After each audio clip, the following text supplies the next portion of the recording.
This meeting will be recorded and in this case filmed. Item 1, welcome and apologies for absence.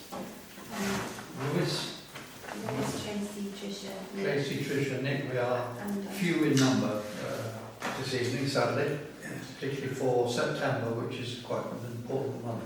I don't know whether you had anything officially from Tricia, but I certainly had a response to my email to her about the pay notes. She's concerned about her husband and therefore she doesn't want to leave him at this stage, so that's why she won't be here. Sorry, yes, Tricia. Yeah, no, that's fine. Okay, no, I didn't know, but we ought to send our best wishes Yes. to her husband. Yeah. Oh, sorry. I'm usually behind like a duck clerk. Right. Declaration by council of personal interest and items on this agenda. Questions from the public? No. Minutes of the last council meeting. I know it's a long time ago, like all of July. Would anyone like to approve and second? But I wasn't. If I was here, yes. You were here in body weight. Okay. Minutes arising from the above matters arising from the above minutes not dealt with in separate items below. I think we have a pretty comprehensive agenda. Right, no. Yeah. 5.1. Gypsy and Traveller letter. Update? I mean, I'll give an update as far as I know, but it could have advanced today. This letter is more or less ready. We are just waiting for a couple of responses from 2 other councils in Sussex, West Sussex. No, is it Littlehampton and North Chapel. And then it will be sent to our MP. Was well briefed on the subject when we met her in August, to obviously the ministers of Pencock, whom it's destined, Mr. Frost, and who else is it? That's it. Oh, and to Don. Yeah, and Peter. Yeah. Okay. Right. 5.2 road traffic concerns update. However, I think first of all let's thank Peter for the effort he's made to help us with the junction with Donnington Road. No, you've got it, haven't you? We're on a speed bit by bit. Speed limit. They're changing the rambles. So the game now is spot the ramble and see if it's changed from 30 to 40 or 40 to 30. As it may be, and the right one. We still have, I have to say, a lot of potential traffic problems. We get notification of one here at Highley Road and others. Highley Road, Rotten Row, any more? Keener Lane, yes. Our fingerboard up there that gives a ham and all the rest of it, that's been knocked again. That's the second time, yes. And there's only one fingerboard up now instead of the 3 that's normally there. And this year alone we've had the lorry go over on its side in the ditch. We've had the school bus go over the side in the ditch. We've had 2 cars go off the road at that corner. And every time I come up Highley Road to look right, it's only a short distance and you're blind. And you just move off to come right. And there's a car coming the other way, maybe 30 miles, 40 miles an hour. And it's waiting for a death trap there, really. So lots of things need looking at. I'm not sure how you would alter that junction though. You can slow it down. Well, you can ask You to know. slow it down, but it's very difficult, isn't it?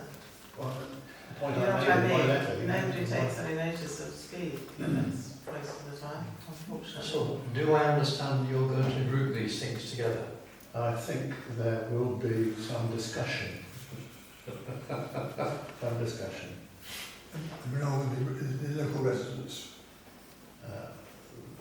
I mean, you've got one bridge who might be persuadable. 2, maybe 3. 2, yeah, 2. Definitely 2, possibly 3. Definitely 2, possibly 3. Yeah, but looking at the process for TROs, there's a lot of work to be done vis-à-vis getting community support for such moves and so on. There needs to be a roundtable discussion on I mean, the process. it's the same with, as Paul mentioned, it's the same with the with flooding. Yes. Unless you've got a community support group, they don't want to know. Yeah. It makes us in parish councils look a bit impotent. Well, I think the fact that we've had, as I say, the bus go over, the Yeah. lorry go over, That's right. there's plenty of evidence that that's a dangerous corner. Mm. Okay. Chairman, can I check Yeah, in sure. here? Because I've had an email from the clerk saying that who should you speak to because you've got various speed issues and crossing. So I'd like to know what that all is and I can give you some advice on that. So is this one issue? No, there are several issues. That's the Yeah, but trouble. the point is that you cannot just give several issues. You have to be quite clear what it is you want. Oh yes. And if they're not linked, then they're separate applications at the point. If it's one bit of road and a side road, that can be one. But if there are different issues, then each one is a separate application, and therefore it's up to you really to decide which one you want to deal with first. I think I can give you that advice. Okay. Really should. Peter, aren't they still restricting the number of TROs? But I mean, you can't just say, well, we've got several here, can we talk about it? Yeah. Because they can't give you advice on several, because you can always hold them to what they said. So they want to comment on something you put before them. What do you want to do? And therefore you have to decide which one you want to do first. If they're unrelated, you can't put them all in at the same time. It doesn't work. So you have to decide whether this one or somewhere else or somewhere else. You also mentioned the crossing. Now, what sort of crossing are you talking about? A Pedestrian pedestrian crossing. crossing. Where? The end of Keenall Lane, basically in between that junction of Keenall Lane and Selsey Road and the Manhood. Yeah, but on the main road. On the main Selsey Road. Well, are there any street lights there? No. No, you won't get it then. No, I know. No. Well, they're not- Can't you illuminate? Can you not illuminate? Well, you have to put, look, if there are no street lights, they won't do it, so you have to get street lights as well. All that gets extremely complicated to get all that done, but you cannot have a pedestrian crossing on a dark road for obvious reasons. You can't do that. So, and especially on a busy road like that. So I would advise you just to think about that. So go for the TRO, which one you want to do first of the different ones that you have. You can't just give a basket and say, lots of advice on this. They won't do that. No, I was referring to the various things that are still cropping up. We are grateful for Ollie King Yeah. for the way the Donington Road has been expedited. Yeah, but he deals with that once it's there. But No, before no, that, no, that's right. No, we will they come and look at it. We will pick one and put it together and, And get an hopefully- officer. Yes, that's right. Yeah. Oh yeah. That's what you've got to do. And the crossing will be a separate item, but it's so difficult. Well, we did try to do that by the anchor, I know you did, and that's, and that failed for the same reason. yes, it did. Yes. So There are quite a few conditions attached to, or conditions wrong word, situations that have to be satisfied before they will consider it. Yeah. And especially on the road of speed and all of that, and no lighting, so no. So therefore, second is it's dangerous to cross the road and you can't have a crossing because it's not lit. That's right. That's where we were at the anchor. Dangerous, therefore you have to look out, but if you have a crossing there, it suggests that somebody's going to take any notice with no lights, they won't. So, there are situations you have to be aware of. Okay. But I would pick one of those situations that you think is most urgent and go for that. I would have thought the Hardy one was probably the best, the top of Hardy.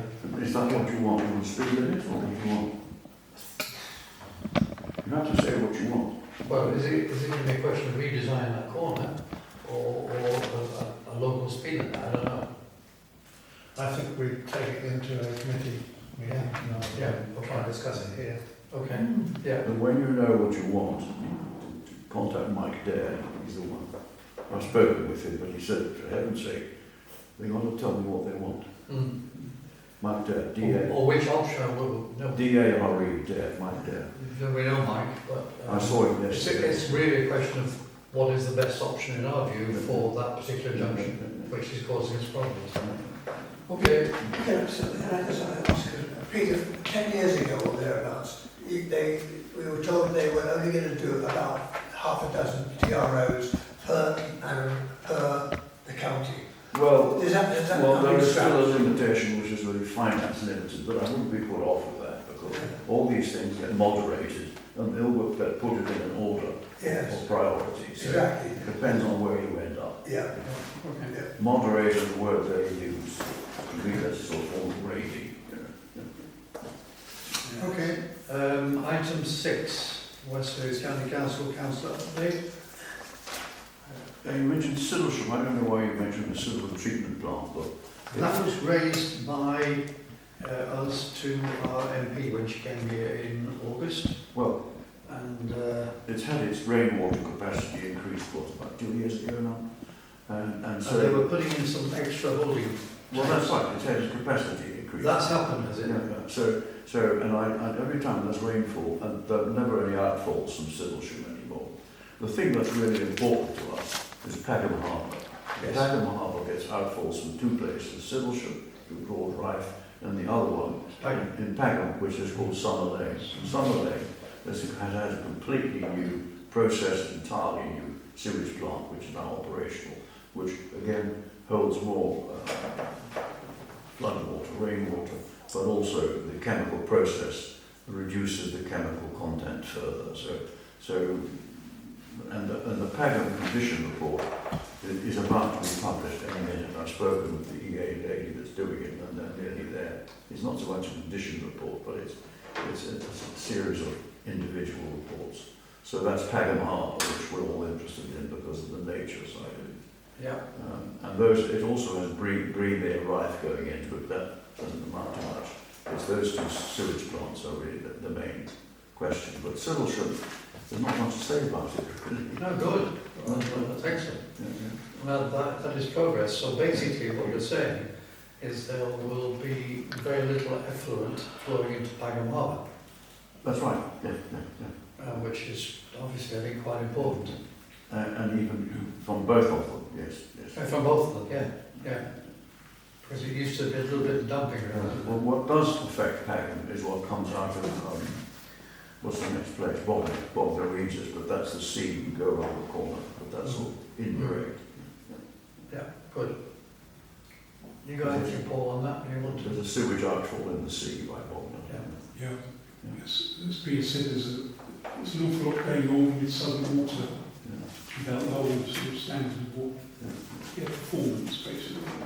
You know, and there's the problem is that we don't know what's going to happen when all the housing that's been one on appeal, some of the being constructed at the moment, all that comes on stream to Sidlesham wastewater treatment works.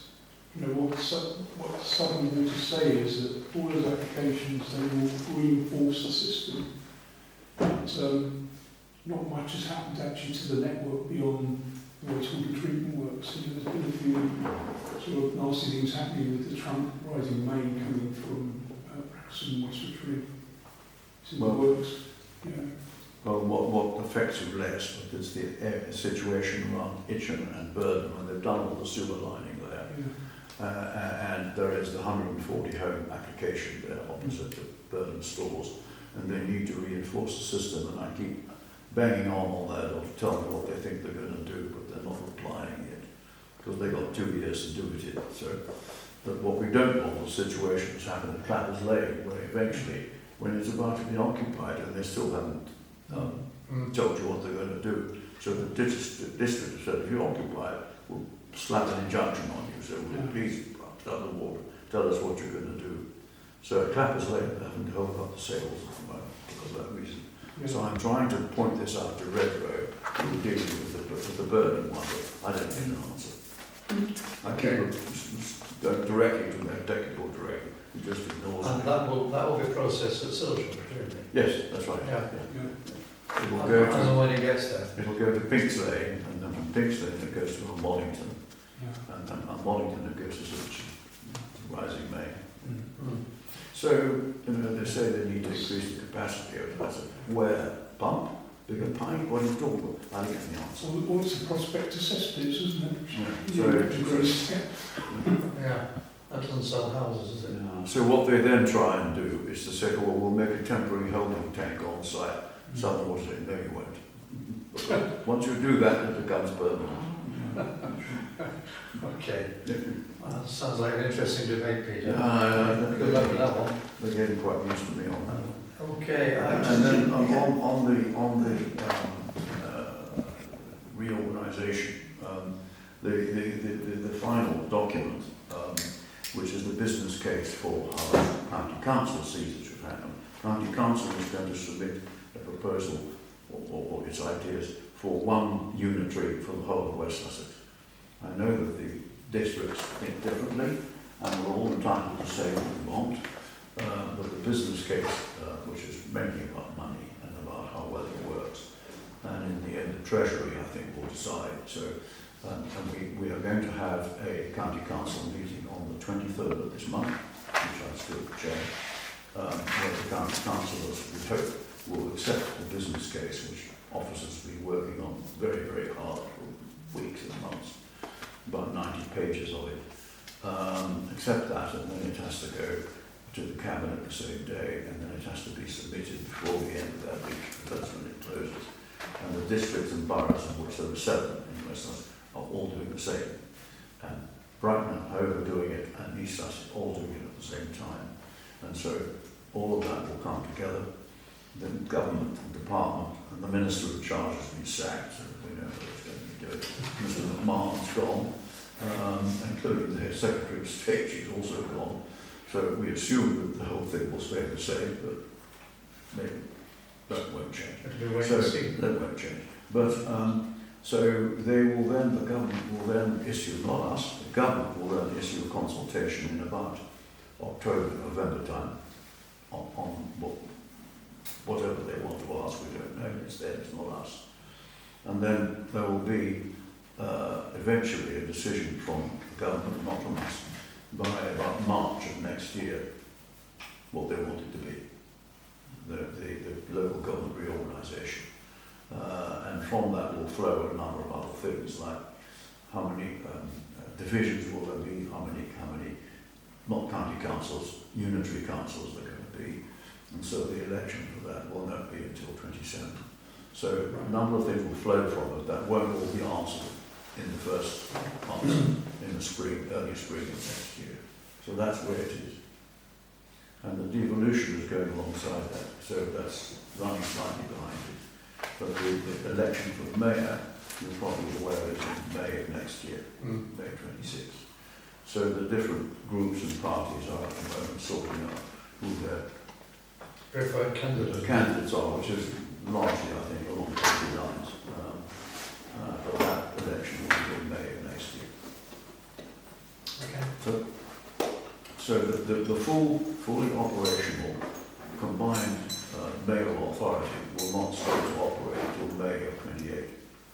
28? Yeah, because in 27 it will then be a shadow, which will still alongside the existing council still operating. And there'll be a handover also at that time. But the parish council elections will be 27. Well, the parish council won't change. No. But whenever it was, yes. Very important. So I think that's really all I can tell you. I mean, I can't summarise 90 pages for you. I haven't actually seen them all yet, but we're all going to get them as members. I am aware, because they've had discussed it with me, how the running order is going to be at the council meeting. Okay. So I think that was all I wanted to tell you, wasn't it? Unless you've got things you want to ask me, of course. I wanted to bring up, and Paul could possibly help us with this, the River Lavant has been diverted, hasn't it? And it now goes into Peckham Harbour in part. Can I assume that there is no problems with sewage coming down that particular line? Well, it's not sewage, but still pollution. There's an awful lot of phosphate runoff. Farm stuff. And if you look at that corner, there's a massive algal bloom in it. But what's happened with our dear friend Woody, as we mentioned, is that the 3 flat valves